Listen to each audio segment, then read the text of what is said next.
పక్షుల పండుగతో నేలపట్టు పక్షుల సంతతి కేంద్రం సందర్శకులతో కిటకిటలాడింది. ఆదివారం సెలవు రోజు కావడంతో పాఠశాల విద్యార్థులు, కుటుంబ సభ్యులు విచ్చేసి చెరువుల్లో సేద తీరుతున్న విహంగాలను వీక్షించారు. 5 ఏళ్ల అనంతరం నిర్వహిస్తున్న వేడుకకు రాష్ట్రంతో పాటు పక్క రాష్ట్రాల నుంచి పర్యాటకులు తరలివచ్చారు.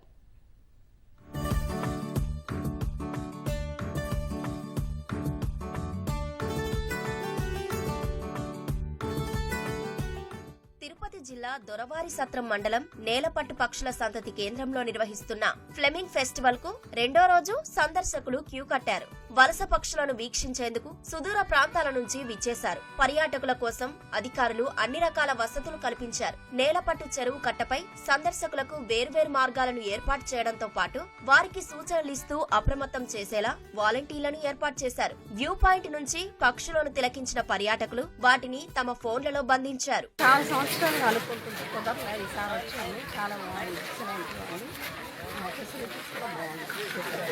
ఇంకా బాగా డెవలప్ అవుతుంది.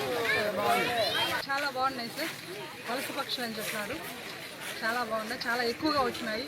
ఈ సీజన్లో ఉంటాయని సందర్శించాలని వచ్చాను. వాళ్ళు పెట్టారని చెప్పి వచ్చాము ఫ్యామిలీతో కలిసి. పిల్లలు కూడా చాలా ఎగ్జైట్గా ఫీల్ అవుతున్నారు. ఇక్కడ రకరకాల పక్షులతో ఇదంతా కొంచెం పండగ తర్వాత పండగ వాతావరణం కనిపిస్తూ ఉంది. బాగా పిల్లలు కూడా ఎంజాయ్ చేశారు. ఇక్కడ కొన్ని సౌకర్యాలు కూడా బాగానే కల్పించున్నారు. టాయిలెట్స్, వాటరు, కొంచెం దారులంతా శుద్ధం చేసి మేమైతే సాటిస్ఫాక్షన్గానే ఉన్నాం. ఫ్లెమింగో ఫెస్ట్ 4 years తర్వాత కండక్ట్ చేస్తున్నారని తెలిసి వచ్చాము. కూటమి ప్రభుత్వంలో ఈ విధంగా జరగడం అనేది చాలా ఆనందంగా ఉంది. ఇక్కడ ఏం సౌకర్యాలు ఉండవన్నారు, బట్ చాలా బాగా ఏర్పాటు చేశారు. వాటర్ కానీ అన్ని ఫెసిలిటీస్ బాగున్నాయి. ఎవరికి ఇబ్బంది లేకుండా ఫ్లెమింగో ఫెస్ట్ అనేది చాలా సక్సెస్ఫుల్ గా జరుగుతుంది. పిల్లలైతే చాలా బాగా వచ్చారు.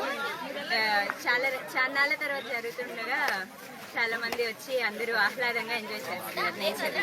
చెరువు కట్టపై పక్షులను వీక్షించిన అనంతరం పలువురు కుటుంబ సభ్యులతో కలిసి పిల్లల పార్కుకు చేరుకుని సేద తీరారు. అక్కడున్న పర్యావరణ విజ్ఞాన కేంద్రాన్ని సందర్శించి అందులోని విశేషాలను గైడ్లను అడిగి తెలుసుకున్నారు. పార్కులోని క్రీడా పరికరాలతో చిన్నారులు ఆటలాడుతూ ఉల్లాసంగా గడిపారు. సమీపంలోని జింకల పార్కులోనూ సందర్శకులు సందడి చేశారు. సంక్రాంతి తర్వాత మరో పండుగను తలపించేలా ఫ్లెమింగ్ ఫెస్టివల్లో ఏర్పాట్లు చేశారంటూ పర్యాటకులు ఆనందం వ్యక్తం చేశారు.